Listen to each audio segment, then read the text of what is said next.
Umwami wacu Yesu Kristo niyongere ashimwe. Dushimiye Imana yongeye kuduha uyu mwanya kugira ngo dukomeze inyigisho yacu, aho turi kuvuga ku ntego ivuga ngo kwezwa icyangombwa gihesha umuntu gusabana n'Imana no kuzabana nayo iteka. Twasomye urwandiko rwandikiwe Abaheburayo ku gice cya 12 ku murongo wa 14, hagira hati mugire umwete wo kubana n'abantu bose amahoro n'uwo kwezwa. Bagatanga impamvu ivuga ngo kuko utejejwe atazareba umwami Imana. Twabonye ko dukwiriye kwezwa kubera yuko Imana yera. Twari twatangiye ubusobanuro bwo kwezwa, turavuga ngo ijambo rya mbere kwezwa ni ugutandukanywa. Kwezwa mu busobanuro bumwe, iyo Imana ivuze ngo mwezwe, ibishaka yuko mwitandukanya n'ibyanduye, ibishaka yuko twitandukanya n'ibidatunganye, kubera ko n'umunsi duhamagara ikadushyira ukwacu, burya yari itwejeje, yari itwereje umurimo, yari itwereje kuba abayo. Imana rero ihabwe icyubahiro. Uyu munsi rero turareba ikindi gisobanuro cyo kwezwa. Nyuma yo kwezwa nko gutandukanywa, ubu noneho tugiye kureba igisobanuro cya kabiri cyo kwezwa, kivuga kwezwa nko guhanagurwa. Ubu busobanuro bwo ndahamya neza yuko twese dusanzwe tubuzi. Mu rwandiko Pawulo yandikiye Abefeso ku gice cya 6 ku murongo wa 20, ku gice cya 5 ku murongo wa 26, yari ariho avuga iby'itorero, avuga uburyo Yesu yaryishyiriye ngo kugira ngo aryeze amaze kuryogesha amazi n'ijambo. Murumva yuko hajemo ijambo ryo koza cyangwa se kuhagira hakoreshejwe amazi ndetse n'ijambo rya Kristo. Yesu yaduhamagaye ntabwo atureka uko adusanze, aduhamagara twanduye mu maso y'Imana, aduhamagara duciriweho iteka. Ikintu rero abanza gukora, arabanza akatwoza. Mu rwandiko Pawulo yandikiye Tito ku gice cya 3 ku murongo wa 5, yaravuze ngo iradukiza, ubwo n'Imana yavugaga, itabitewe n'imirimo yo gukiranuka twakoze, ahubwo kubw'imbabazi zayo idukirisha kuhagirwa, ariko kubyarwa ubwa kabiri, ikadukirisha no guhindurwa bashya n'Umwuka Wera. Amen. Imana rero ubundi buryo itwezamo ni uko itwoza, ikaduhanagura ibyaha byacu. Uku kwezwa turi kuvuga hano ni ukubabarirwa ibyaha byihanwe nk'uko Bibiliya ibitwigisha. Ibyakozwe n'intumwa ku gice cya 5 ku murongo wa 31 haranditswe ngo Imana yaramuzamuye imushyira iburyo bwayo, ngo abe ukomeye n'umukiza, aheshe Abisiraheli kwihana no kubabarirwa ibyaha. Amen. Uwo ni Yesu Kristo.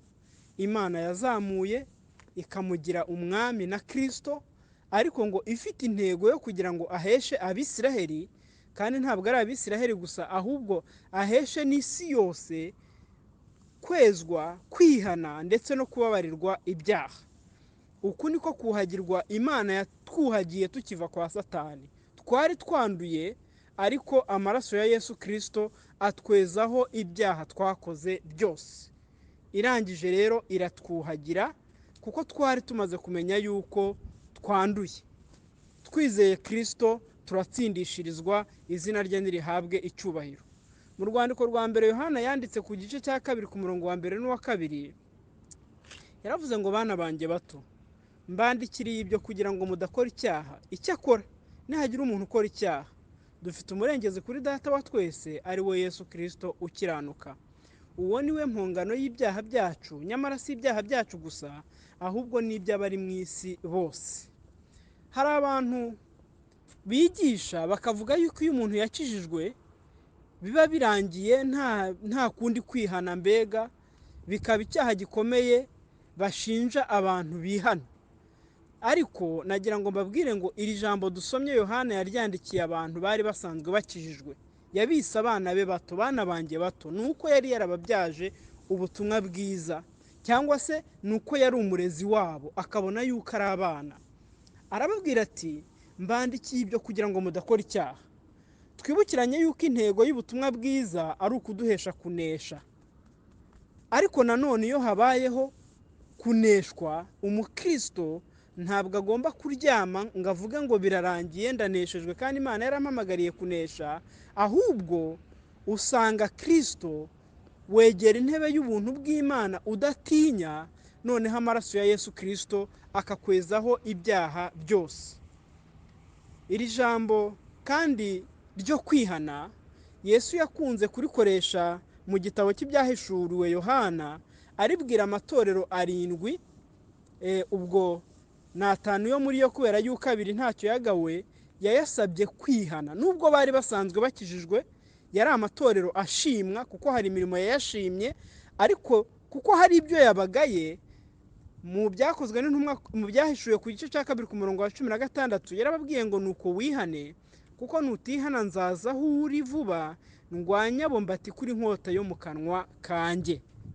Muri kumva yuko nubwo twakijijwe ariko dusabwa kongera kwibuka Imana iyo twayibagiwe, dusabwa kongera gusubira mu nzira iyo twayivuyemo. Ntabwo dukwiriye rero kwicara ngo tugere akaguru kandi twumve yuko byarangiye, nubwo nanone nk'uko nabivuze ntabwo dukora ibyaha ngo tubyihane, oya biratugwirira, kuko n'ijambo ry'Imana rivuga yuko umuntu wabyawe n'Imana adakora icyaha. Rikerekana aho imbaraga zo kudakora icyaha ziva, ngo nuko imbuto y'Imana iguma muri uwo muntu. Iyo imbuto y'ijambo ry'Imana igumye muri twebwe, biduhesha ubushobozi bwo kudakora ibyaha. Ariko nanone kuko turi abantu, iyo tubyisanzemo biba ngombwa yuko tujya kubwira Imana ngo Mana ongera utweze, amaraso ya Yesu Kristo atubonekeho, tukihana tukababarirwa, amaraso ya Yesu akatweza. Njya mbigereranya n'umuntu wanduye. Ubundi mu buzima busanzwe umunyesuku si utandura, ahubwo umunyesuku ni uwirinda umwanda. Icyo ni kimwe. Ikindi cya kabiri, iyo yanduye ntago ahita avuga ati abantu bose barabireba imvura yaguye hariho ibyondo, oya, ahubwo ahita agenda agafata amazi akongera akisukura, ku buryo ibihe byose iyo umubonye umubona akeye. Uko niko umukristo akwiriye kubaho. Ntago ukwiriye kubaho mu buzima bw'ibyaha ngo wumve nta kibazo, ngo wumve uzajya kwihana cyangwa se kwatura ku cyumweru, oya. Ukwiriye kubwira Imana ikakweza. Tuzabivugaho nitugera mu mwanya wo kwatura, ariko icyo ndi kuvuga ni iki, ni uko umukristo adakwiriye kwirara. Nuneshwa ajya wemera ko waneshejwe, wihane. Amaraso ya Yesu Kristo azajya aguhanaguraho ibyaha byawe byose, izina ry'Imana nirihabwe icyubahiro. Undi muntu tubonaho urugero ni Simoni w'umukonikoni. Bibiri tubwira yuko ubutumwa bwiza bwabwirijwe Simoni ngo arihana. None ariko amaze kwihana, ngo intumwa ziza kuza, zimaze kuza ngo zirambika ibiganza ku bantu babatizwa mu mwuka wera. Abibonye abona ni ibintu byiza. Muri systeme yabagamo atarakizwa, ibintu nk'ibyo umuntu yabibonaga atanze amafaranga. Nawe rero arababwira ati mureke mbaha amafaranga mumpe kuri ibyo bintu, ndabona ari byiza. Ariko Petero ngahita amubwira ati pfana ifeza zawe, kuko impano y'Imana itagurwa amafaranga. Ahita amusaba kwihana. Nubwo bwose ngo yari yakiriye ubutumwa bwiza, ariko kuko yari abonetsweho n'undi mwuka utari umwuka w'Imana, erega nta n'umuntu uvuka ngo ahite yuzura ingobyi. Buriya nagira ngo nkubwire, uko ugenda mu rugendo nuzajya wibonaho ibintu bidakwiriye umugenzi, ujye ubyihana. Kandi nubyihana ujye ubireka, Imana izajya iguha imbaraga zo kubinesha. Yahise rero aramubwira ati nuko wihana ubwo bubi bwawe, usaba umwami kugira ngo ahari niba bishoboka ibyo wibwira mu mutima wawe ubibabarirwe. Ndakureba uri mu birura no mu ngoyi zo gukiranirwa. Ngo Simoni aramusubiza ati munsabire umwami kugira ngo hatagira ikintu kimbaho mu byo muvuze. Ibyo wabisoma mu gitabo cy'ibyakozwe n'intumwa ku gice 8 umurongo wa 20 kugeza ku wa 24. Uyu rero nawe yasabwe kwihana kuko nubwo yari yihannye yari atarahinduka wese, kuko guhinduka ni urugendo. Turi kuvuga ngo ubundi buryo Imana itwezamo ni ukutwuhagira iyo twandujwe na Satani umwanzi wacu mu buryo butandukanye. Ubwo ni uburyo bwa kabiri Imana itwezamo, cyangwa se icyo ni ikintu cya kabiri Imana ibivuze iyo isabye abantu kwezwa. Ibivuze ngo ni mwitandukanye. Ikindi cya kabiri ibivuze ngo noneho abanduye ni mukarabe. Ikindi cya gatatu rero, ubundi busobanuro bwa gatatu bwo kwezwa ni uguhindurwa bashya. Haleluya. ijambo ry'Imana riravuga ngo iyo umuntu ari muri Kristo Yesu aba ari icyaremwe gishya. Mu rwandiko Pawulo yandikiye Abefeso ku gice cya 4 uhereye ku murongo wa 21 yaravuze ngo niba mwaramwumvise mukigishirizwa muri w'ibihura n'ukuri ko muri Yesu, bibabwiriza iby'ingeso zanyu za kera ko mukwiriye kwiyambura umuntu wa kera uheneberezwa no kwifuza gushukana, mugahinduka abashya mu mwuka w'ubwenge bwanyu, mukambara umuntu mushya waremewe ibyo gukiranuka no kwera bizanywe n'ukuri nk'uko Imana yabishatse, hamwe no kudushyira ukwacu rero, ndetse ikanaduhanagura nk'uko twabivuze, ariko kudukarabya. Imana inatweza mu bitekerezo. Ntabwo waba mushya ibitekerezo byawe bitarahindutse, ibyo ntabwo bishoboka. Imana rero inatweza mu bitekerezo kugira ngo tubashe gusa nayo, kuko kwera kw'Imana ntabwo ari ukwisa, ahubwo ni ukwiri. Icyo muze kucyumva neza. Kwera kwawe ntabwo ari uko tukubona, ahubwo bihera mu ko umeze. Noneho uko nguko umeze nibyo bishobora noneho kwerekana kuguhindura ugasa koko nk'umuntu wejejwe. Ariko ntabwo nanone twakwirengagiza yuko hari abantu bazi kwishushanya, akishushanya n'umuntu wejejwe, kuko abantu bejejwe hari imbuto zo kwera bagira. Hari abantu rero bazishushanyaho bagasa naho bejejwe ariko batarigeze bezwa mu bitekerezo byabo. Abo ngabo rero ntabwo dukwiriye kuba bamwe bo muri bo. Imana rero yera mu ngeso, kandi burya ingeso zacu zituruka mu mitekerereze yacu. Niyo mpamvu mu nzira y'agakiza ari nayo twakwita inzira yo kwezwa ku bw'iyi topike turi kuganiraho, Imana igenda yeza imyumvire yacu, ikagenda iduhindura nkayo mu bitekerezo, nk'uko Pawulo yanditse ati mwigane Imana nk'abana bakundwa. Haleluya. Ni nayo mpamvu ijambo ry'Imana riduhugurira cyane gusoma ibyanditswe byera, kuko iyo usomye ibyanditswe ugenda wumva gutekereza kw'Imana, ukagenda ureba imyanzuro Imana yagiye ifata, ukavuga uti uyu nguyu Imana yamuhaye ubwibone, ubwo yamuhaye ubwibone njye sinkwiriye kwibona. Ukagenda ukavuga uti uyu nguyu Imana yamushimiye ko yakoze ibi ngibi, nanjye nkwiriye kubikora. Ukagenda ugira iyo mitekerereze y'ubumana muri wowe. Icyo ngicyo rero nacyo ubwacyo ni ukwezwa, kuko muri uku kwezwa cyangwa se muri uku guhindurwa bituma utanduzwa mu rugendo rwawe rugana mu ijuru. Pawulo rero yaranditse aravuga ati ariko twebweho dufite gutekereza kwa Kristo.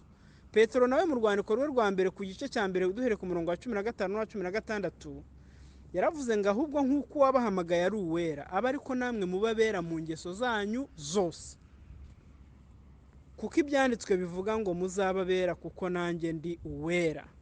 Nk'uko rero nabivuze, ingeso zanjye cyangwa zawe ni umusaruro w'ibitekerezo byawe. Niyo mpamvu habaho no kwera mu bitekerezo, bityo ingeso zikaboneraho, nk'uko Pawulo yabyandikiye Abaroma mu gice cya 12 umurongo wa 1 n'uwa 2 yarababwiye ngo nuko bene data ndabinginga kubw'imbabazi z'Imana ngo mutange imibiri yanyu b'ibitambo bizima byera bishimwa n'Imana, ariko kuyikorera kwanyu gukwiriye. Kandi ntimwishushanye n'ab'iki gihe, ahubwo muhinduke rwose mugize imitima mishya, kugira ngo mumenye neza iby'Imana ishaka, ari byo byiza bishimwa kandi bitunganye rwose. Amen. Muri make rero, kwezwa no gutandukanywa n'ubwandure ubwo ari bwo bwose, binyuze mu gutandukanywa n'ibikwanduza ugashyirwa hawe, ukuhagirwa, warangiza ugahindurwa mushya, ukaba icyaremwe gishya. Iyo umuntu ari muri Kristo Yesu aba ari icyaremwe gishya, uba waravuye hakurya warageze hakuno. Niyo mpamvu habaho igishushanyo cy'agakiza cyitwa umubatizo. Umuntu aba yaravuye mu isi y'ibyaha yarinjiye mu isi y'umucyo, nka kuriya Abisirayeli bavuye muri Egiputa. Bibiliya ivuga yuko iriya nyanja itukura banyuzemo nayo cyari nk'igishushanyo cy'umubatizo. Bavuye muri Egiputa bagiye i Kanani. Ntabwo rero bakwiriye kongera kubeshwaho n'imitekerereze yo muri Kanani. Oya, ni naryo kosa bakoze, bashatse gukomeza kugendera muri ya mitekerereze ya mbere, kandi Imana ishaka yuko bafata ikindi cyerekezo. Ibyo bintu rero ntabwo bikwiriye. Birongera kandi bikagereranywa na cya gihe Nowa n'abana be bari muri ya nkuge. Buriya nabo ngo basa naho bari kubatizwa mu buryo bw'Imana, nubwo wenda batinjiye mu mazi bo, ariko basa naho bariho babatizwa mu buryo bw'Imana. bari bavuye mu mitekerereze yo mu isi ya mbere y'umwuzure binjiye mu mitekerereze yo mu isi ya nyuma y'umwuzure. Bagombaga guhora bicara bakavuga ngo isi ya mbere yarimbuwe n'ibyaha, ntabwo dukwiriye kuba abanyabyaha, ntabwo dukwiriye kugendera mu nzira z'ibyaha. Uko niko natwe dukwiriye kubaho dutekereza ngo icyo umwana w'Imana yerekaniwe ni ukugira ngo amareho imirimo yose ya Satani. Iyo mirimo rero akwiriye kuyimaraho ahereye muri jyewe. Niba usenga uvuga ngo Data wa twese uri mu ijuru, izina ryawe ryubahwe, ubwami bwawe buze, ubu bwami bugomba kubanza kuza muri wowe. Yesu agafata intebe y'ubwami, agafata ijambo, noneho yarangiza akakunyuramo abusakaza ahandi.